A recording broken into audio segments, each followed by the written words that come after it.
पहले मैं अपने एक दोस्त से मिला जिसको पढ़ने के लिए कनाडा जाना था, जिसमें उसका 40 लाख रुपीस का खर्चा आया था। अब इस दोस्त को हम एक नाम दे देते साहिल, क्योंकि इसका असली नेम हमें रिवील नहीं करना है। तो साहिल के पास 40 लाख रुपीस नहीं थे, तो उसके फादर ने उसका सारा खर्चा उठाया। अब इंटरेस्टिंग बात ये कि ये मेरा बचपन का दोस्त है, मतलब इतना खास नहीं है, लेकिन मैं इसे काफी टाइम से जानता हूँ और ये पास ही की एक बिल्डिंग में रहता है। उसी बिल्डिंग में इनके 3 फ्लैट है, जिसमें से एक रेंट पे है और बाकी 2 में इनकी फैमिली रहती है। अब मुझे अब तक सिर्फ इतना ही पता था और ये मेरी जैसी एक नॉर्मल लाइफस्टाइल फॉलो करता है और कभी कभी ये दिखने में कंजूस भी लगता है। ये काफी ओल्ड मॉडल का आईफोन यूज करता है, कहीं कुछ खरीदने जाते हैं तो वहाँ बहुत बार्गेनिंग करता है और कोई महंगे एक्सपेंसिव कपड़े या आउटफिट नहीं पहनता है और 6 साल से एक ही बाइक यूज कर रहा है। तो मैंने इससे कभी पूछा नहीं कि इसके फादर आखिर काम क्या करते हैं। मुझे लगा कि ये भी मेरी जैसी एक नॉर्मल फैमिली से बिलोंग करता होगा, बट जैसे ही मुझे पता चला कि ये एक दूसरी कंट्री में पढ़ने जा रहा है जहाँ का खर्चा 40 लाख रुपीस का है और इसका एडमिशन और पूरा प्रोसीजर हो चुका है, मतलब इसकी 40 लाख रुपीस की पेमेंट हो चुकी है, तब मैंने इससे पूछा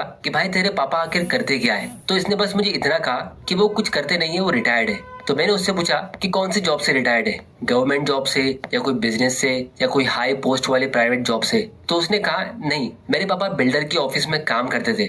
मैंने कहा ओके, बिल्डर तो बहुत कमाते हैं, लेकिन सैलरी से कोई इतना पैसा कैसे सेव कर सकता है। तब उसने कहा कि इसी एरिया में उसके डैड के 18 और फ्लैट्स है जहाँ वो कुछ काम नहीं करते, बस हर महीने रेंट्स कलेक्ट करते।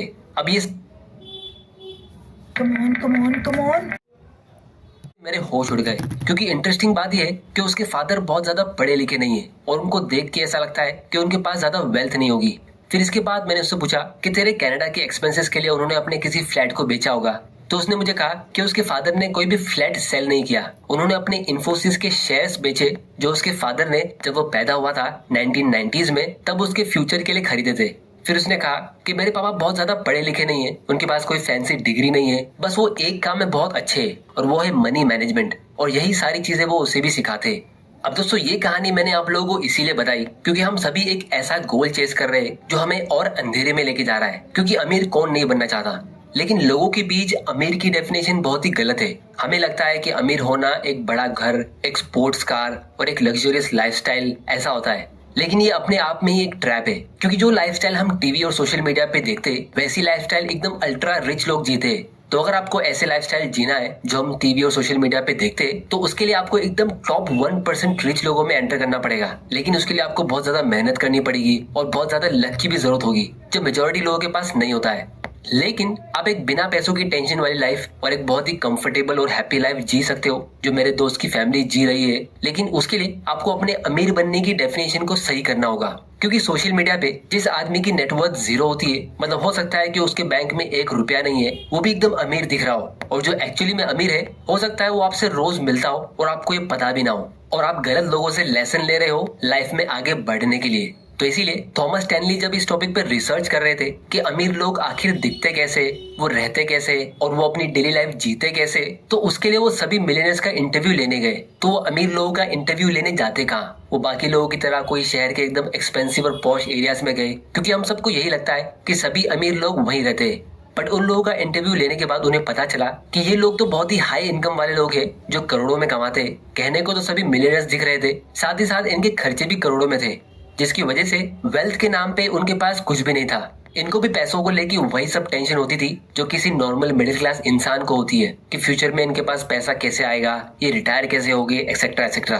तो भले ये लोग दिखने में रिच थे, लेकिन एक्चुअली में ये वेल्थी नहीं थे।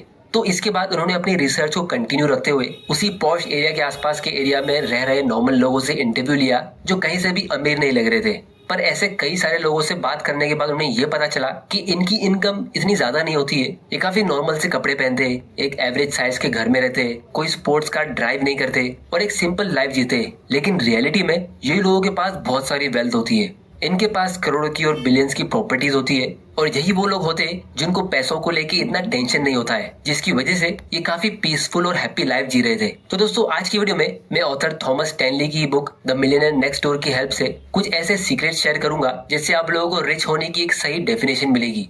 तो दोस्तों, जब भी ऑथर मिलियनेयर्स को डिस्क्राइब करते तो वो एक क्वालिटी उन सब अमीर लोगों में पाते, वो है फ्रुगैलिटी। फ्रुगल का मतलब होता है अपने रिसोर्सेज को बहुत ही ध्यान से यूज करना और बिल्कुल भी वेस्ट नहीं करना, फिर चाहे वो खाने पीने की चीजें हो या शॉपिंग आइटम्स। बहुत लोगों को फ्रुगल होने का मतलब ये लगता है कि आपको कंजूस होना पड़ेगा, कि जब आप ज्यादा कमाते हो तो आप ज्यादा खर्चा क्यों नहीं कर सकते।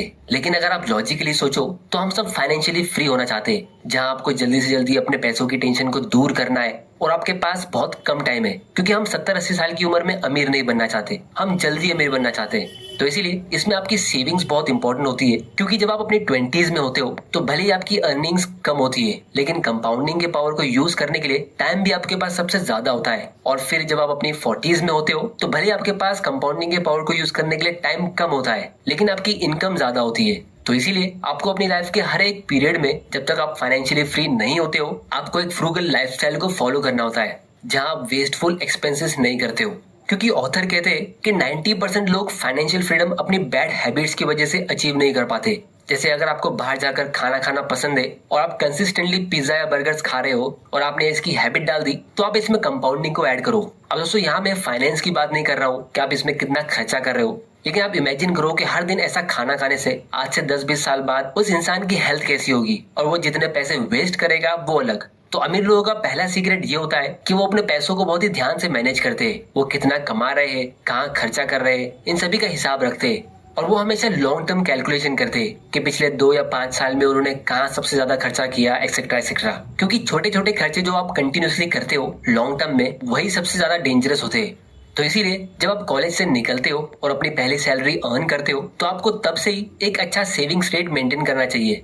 सेविंग्स रेट का मतलब होता है, अगर आपकी सैलरी 25,000 की है और आप उसका आधा यानी 12,500 स्पेंड करते हो और बाकी आधा सेव करके इन्वेस्ट करते हो, तो आपको यही सेविंग्स रेट को मेंटेन करना चाहिए और इसी सेविंग्स रेट पे फोकस करना चाहिए। क्योंकि कल को जब आपकी सैलरी इंक्रीज होगी और मान लो आपकी सैलरी 50,000 पर मंथ की होती है, तो आपको फोकस करना है कि आप कम से कम एटलीस्ट 25,000 सेव करके इन्वेस्ट करते हो। क्योंकि जैसे जैसे आप बड़े होते हो तो नए नए एक्सपेंसेस हमारी लाइफ में ऐड होते रहते हैं। जैसे अगर आप अनमैरिड हो तो शादी के टाइम आपको बहुत सारे खर्चे करने होंगे, फिर उसके बाद घूमने फिरने के एक्सपेंसेस, फिर बच्चे की बर्थ के टाइम के एक्सपेंसेस, फिर उसके स्कूल ट्यूशन के एक्सपेंसेस, फिर अगर दूसरा बच्चा हुआ तो उसके भी अलग एक्सपेंसेस, और आपके पेरेंट्स भी ओल्ड हो जाएंगे तो उनके मेडिकल एक्सपेंसेस बढ़ सकते हैं, एक्सेट्रा एक्सेट्रा। तो इसीलिए ये सेविंग्स रेट फ्यूचर में जाके हमेशा कम होता है, बढ़ता नहीं है। तो अगर आप अपनी करियर और लाइफ के स्टार्ट में ही एक कम सेविंग्स रेट से शुरू करते हो, जैसे 5 या 10% से, या आप सेव ही नहीं करते और आप ये सोचते हो कि आप फ्यूचर में ज्यादा सेव कर लोगे, तो ऐसा कभी होगा ही नहीं। फिर इसके बाद दूसरा इंपॉर्टेंट लेसन है the true cost of consumption. दोस्तों, जब भी हम कुछ खरीदने जाते हैं तो हम हमेशा उसके प्राइस टैग से ही उसका कॉस्ट डिसाइड करते हैं, लेकिन रियलिटी में कुछ चीजें काफी महंगी होती है जो हमें काफी लेट पता चलती है। जैसे जब भी आप कोई एक्सपेंसिव चीज खरीदते हो, जैसे कोई मोबाइल या टीवी या कार, तो हम इंडियंस उस चीज को पहले दिन खरीद नहीं लेते, हम उस पर काफी दिनों तक रिसर्च करते। जैसे अगर आपको कोई कार खरीदनी है तो आप सबसे पहले 10 ब्रांड्स देखोगे, जिसमें से आप 2-3 ब्रांड्स को शॉर्टलिस्ट करोगे, फिर किसी एक ब्रांड में से कौन सा मॉडल लेना है, उसकी स्पीड, उसका कंफर्ट और उसके दूसरे फीचर्स देखोगे। इन सब की रिसर्च करने के बाद आप उसका टेस्ट ड्राइव करोगे, एक्सेट्रा एक्सेट्रा। तो जितनी महंगी चीज होगी मतलब उतना ज्यादा टाइम आप स्पेंड करोगे। और फिर जब आप कोई एक्सपेंसिव चीज लेते हो तो आपको उसे यूज करने का भी मन होता है, वरना आपको फील होगा कि आपने पैसे वेस्ट कर दिए। जैसे अगर आप 8 लाख रुपए की कोई कार खरीदते हो और वो कुछ दिनों तक ऐसे ही नीचे पार्क्ड रहती है और आपको अपना ऑफिस का इंपॉर्टेंट काम करना है, आपके पास टाइम नहीं भी है, तो भी आपको फील होगा कि यार मैं तो उससे वसूल ही नहीं कर रहा हूँ। और फिर आप जबरदस्ती उस कार को यूज करोगे, जिससे आप अपना टाइम वेस्ट करोगे। और अगर ऐसा नहीं करोगे तो आपको गिल्टी फील होगा। और दोस्तों, ये फीलिंग सिर्फ बड़ी नहीं, छोटे मोटे एक्सपेंसेस में भी होती है। जैसे अगर आप कोई सब्सक्रिप्शन लेते हो नेटफ्लिक्स या हॉटस्टार की, तो फिर आप जबरदस्ती उसमें कोई सीरीज ढूंढोगे देखने के लिए। और यही रीजन है कि मैंने आज तक नेटफ्लिक्स, हॉटस्टार और ऐसी कंपनीज की सब्सक्रिप्शन आज तक नहीं ली। क्योंकि जब एक बार आपने कोई सब्सक्रिप्शन ले ली तो आपके पास एक बहाना आ जाएगा उसमें और ज्यादा शोज देखने का, क्योंकि फिर आपको लगेगा कि आपने उसका पैसा वसूल नहीं किया। तो इन सब सर्विस का असली कॉस्ट वो 200 या 500 रुपए नहीं होता है। उसको बाय करके जितने भी आवर्स आप वेस्ट करते हो, उसमें आप कितना अर्न कर सकते थे या उसमें आप कुछ नया सीख के कितना इन्वेस्ट कर सकते थे, वो असली कॉस्ट होता है, जो कंपाउंडिंग के पावर से आपकी लाइफ टाइम में करोड़ों में हो सकता है। और यही मेन रीजन है जिसकी वजह से मेजोरिटी हाई सैलरी वाले लोग फाइनेंशियली फ्री नहीं हो पाते। क्योंकि भले वो हफ्ते के 5 दिन अमीर बनने के लिए एक अच्छी सैलरी वाला जॉब करते और अच्छी सैलरी भी अर्न करते, लेकिन फिर वीकेंड्स पे वो उसी पैसों को वेस्ट भी कर देते। तो ये कुछ ऐसा हो गया जैसे हफ्ते के 5 दिन आप एक घर बिल्ड कर रहे हो, उसमें बहुत मेहनत कर रहे हो, और फिर वीकेंड्स पे आप उसी घर को तोड़ देते हो और फिर अगले हफ्ते आप वापस उसे बिल्ड करने पे लग जाते हो। तो कोई भी इंसान ऐसा करेगा तो आप खुद ही बताओ, क्या वो फाइनेंशियली फ्री हो पाएगा? तो इसीलिए फाइनेंशियल फ्रीडम अचीव करना एक घर बिल्ड करने जैसा होता है, जहां आप एक एक करके उस घर की ईंट को अपने हाथों से लगाते हो, एसआईपी के जरिए या कंटिन्यूस इन्वेस्टमेंट्स के जरिए। और हर एक फालतू और अनप्लान खर्चा जो आप करते हो वो अपने बने बनाए घर पे हथौड़ा मारने जैसा होता है। तो इसीलिए आपको ऐसे एक्सपेंस करने चाहिए जहां आप सही डायरेक्शन में जाने के लिए मजबूर होते हो। जैसे आप एक साथ कुछ अच्छी 8-10 बुक्स खरीद के अपने घर पे रख सकते हो, तो क्योंकि उसे आपने अपने पैसों से पे करके खरीदी है, तो एटलीस्ट ये सोच के आप उसे कभी ना कभी रीड करोगे। या कोई ऑडियो बुक के प्लेटफॉर्म की आप सब्सक्रिप्शन ले सकते हो, जैसे एक प्लेटफॉर्म है कोको एफएम, जो हमारे आज के एजुकेशनल स्पॉन्सर है। ये इंडिया का leading opportunity cost of money. Financially smart लोग हमेशा अपने फैसले अपॉर्चुनिटी कॉस्ट के हिसाब से लेते हैं। अब दोस्तों इसका मतलब ये होता है कि जब आप कोई एक चीज खरीदते हो तो आप कई सारी ऐसी चीजें रिजेक्ट कर लेते हो जो आप उन पैसों से खरीद सकते थे। जैसे इमेजिन करिए आपके पास 2 साल से एक आईफोन है, पर अब आप सोच रहे हो कि आप एक नया आईफोन 13 खरीदना चाहते हो, जिसका प्राइस फिलहाल 80,000 रुपीज है। लेकिन आपका एग्जिस्टिंग फोन भी अच्छा चल रहा है, आपको बस यूं ही अपग्रेड करना है क्योंकि आपके कुछ फ्रेंड्स ने भी नया आईफोन ले लिया है। तो अगर आप नया आईफोन खरीद लेते हो तो इसकी एक अपॉर्चुनिटी कॉस्ट होगी, क्योंकि अगर आप वो एक्सपेंस नहीं करते तो आप उन पैसों को कहीं पे इन्वेस्ट कर सकते थे, क्योंकि आपको उस पैसों की जरूरत नहीं थी। और अगर आप कम से कम 15% का भी रिटर्न उस पैसों से कमा लेते हो तो 10 साल में इस नए फोन के बदले आपके पास होते 3 लाख रुपीज, और 20 साल बाद ये हो जाते 16 लाख रुपीज।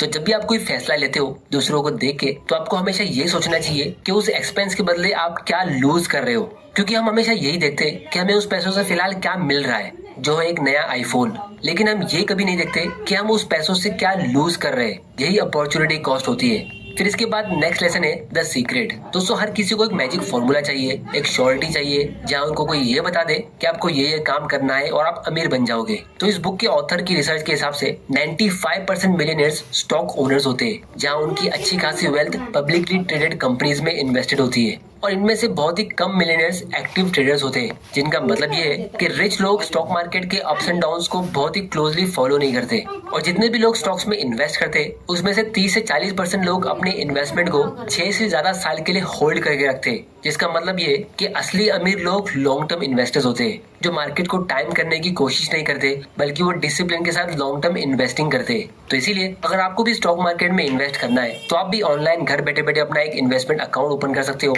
और आज ही अपनी इन्वेस्टिंग की जर्नी की शुरुआत कर सकते हो। तो अगर आपको फ्री में अकाउंट ओपन करना है तो उसकी लिंक आपको नीचे डिस्क्रिप्शन में मिल जाएगी, आप वहां जाके उसे चेक कर सकते हो। क्योंकि दोस्तों आपको चाहे कितनी भी नॉलेज मिल जाए, आप कितने भी मोटिवेशनल वीडियोस देख लो, जब तक आप जल्दी इन्वेस्टिंग शुरू नहीं करोगे तब तक आप कंपाउंडिंग के मैजिक को फील नहीं कर सकते, जहां आपका पैसा लिटरली मल्टीप्लाई होता है। फिर दोस्तों सबसे लास्ट और सबसे इम्पोर्टेंट लेसन है कि अगर आपसे मैं पूछूं कि आपका फेवरेट क्रिकेटर कौन है, उसका बैटिंग एवरेज कितना है, या उसने अपने लास्ट मैच में कितने रन स्कोर किए, तो ये आपको जरूर पता होगा। या फिर अगर आपसे मैं ये पूछूं कि आपका फेवरेट हीरो कौन है, उसकी लास्ट मूवी हिट थी या फ्लॉप थी, उस मूवी ने बॉक्स ऑफिस में कितने रुपए कमाए थे, तो ये भी आपको अच्छे से पता होगा। लेकिन अगर आपसे मैं ये पूछूं कि आप कौन सी कंपनीज के प्रोडक्ट्स यूज करते हो, या एफएमसीजी सेक्टर की सबसे अच्छी कंपनी कौन सी है, या इंडिया की सबसे बड़ी कंपनी ने पिछले साल कितना प्रॉफिट कमाया, तो ये आप में से शायद किसी को भी पता नहीं होगा। इसका रीजन ये है कि मेजोरिटी मिडिल क्लास लोगों की प्रायोरिटी सही नहीं होती है। जिस चीज में आप इंटरेस्ट लोगे तो उसी चीज में आप एक्सपर्ट बनोगे। सुपरस्टार्स और क्रिकेटर्स के फैन बनने में आपको कुछ खास फायदा होगा नहीं। आप थोड़ा बहुत एंटरटेनमेंट के लिए अपनी लाइफ में इसे देख सकते हो, लेकिन उसमें पूरी तरह डूब जाना ये एक बहुत बड़ी बेवकूफी होती है। इसीलिए आपको अपनी लाइफ में प्रायोरिटीज को सेट करना होगा कि आपको सिर्फ एक एंजॉयमेंट और फ्यूचर में रिग्रेट वाली लाइफ जीनी है, या एक सेटिस्फेक्शन और फ्यूचर में कंफर्टेबल वाली। तो इसीलिए जितने भी रिच और सक्सेसफुल लोग होते हैं वो हमेशा अपनी प्रायोरिटीज को सही रखते हैं। अगर आप उनके सोशल मीडिया अकाउंट को चेक करोगे तो आप देखोगे कि वो हमेशा सक्सेसफुल और एम्बिशियस लोगों को ही फॉलो करते हैं। तो इसीलिए आप भी अपने सोशल मीडिया हैंडल्स को देखो और चेक करोगे कितने लोग आपको सही डायरेक्शन में लेके जा रहे हैं। अगर आपको उसमें ज्यादा एंटरटेनर्स मिलते हैं और बहुत ही कम मोटिवेशनल और एजुकेशनल लोग मिलते हैं तो आपको उसे अभी ठीक करना होगा। तो इसीलिए ऐसे मोटिवेशनल और एजुकेशनल वीडियोस को देखते रहने के लिए इस चैनल को सब्सक्राइब जरूर कर लेना और बेल आइकन प्रेस कर देना, ताकि आपसे कोई ऐसे वैल्यूएबल वीडियोस मिस ना हो जाए। तो दोस्तों आज की वीडियो में इतना ही। उम्मीद करता हूँ कि आपको इस वीडियो से कुछ ना कुछ सीखने जरूर मिला होगा। तो वीडियो को लाइक जरूर करना और मुझे नीचे कमेंट करके बताओ कि मैं कौन सी टॉपिक पे अपना अगला वीडियो बनाऊं। कुकू एफएम ऐप की लिंक नीचे डिस्क्रिप्शन में और फ्री में एक इन्वेस्टमेंट अकाउंट ओपन करने की लिंक भी नीचे डिस्क्रिप्शन में है। वीडियो पसंद आया तो इसे लाइक करो, नहीं पसंद आया तो डिसलाइक करो। आपका वैल्यूएबल टाइम देने के लिए thank you and good bye.